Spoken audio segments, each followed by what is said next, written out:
एक साधारण सी बारिश की बूंद इस छोटे से शहर में गिरी। वह शरारती अंदाज में छत की मुंडेर पर आती रही और फिर उसके अंदर से एक नन्हा सा बीजाणु बाहर निकल आया।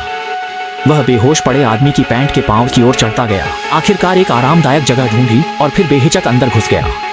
एक चौथाई घंटे बाद लॉन्च के बीचों बीच शराबी की तरह उधम मचाने लगा। लोग हैरान होकर इधर उधर भागने लगे, लेकिन वे नहीं जानते थे कि यह बात हंसी।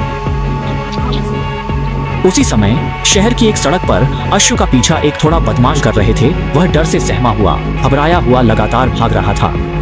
आनन फानन में उसे अचानक याद आया कि ऊंट है, असल में भागना तो सामने वाले को चाहिए था। अश्व ने पलटकर हमला करने की तैयारी की, लेकिन उसे क्या पता था कि सही इंसान नहीं है। दिन घाट दोनों प्रजातियां आपस में भिड़ गईं। पृष्ठभूमि संगीत।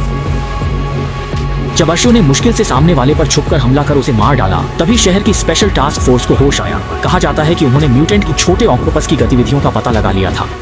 स्पेशल टास्क फोर्स को खबर मिली, वे तुरंत मौके पर पहुंच गए। कप्तान ने को निहत्थे ही निपटा दिया। मौके पर मौजूद को पकड़ने की तैयारी करने लगे। सोचा नहीं था कि अश्व छुपने छुपाने के खेल में इतनी माहिर है कि कप्तान बेकार हो गई। उल्टा अश्व ने उसका हथियार भी छीन लिया।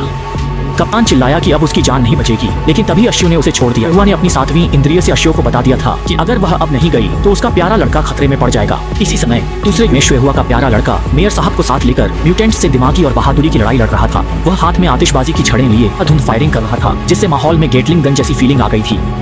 हालांकि आतिशबाजी देखने के लिए होती है, इसलिए वह जल्दी स्थिति में फंस गया। ठीक उसी संकट की घड़ी में अश्व ऊपर से आ गिरी और उसकी शरारती टेढ़ी गर्दन वाली चाल में भी सुरती झलक रही थी।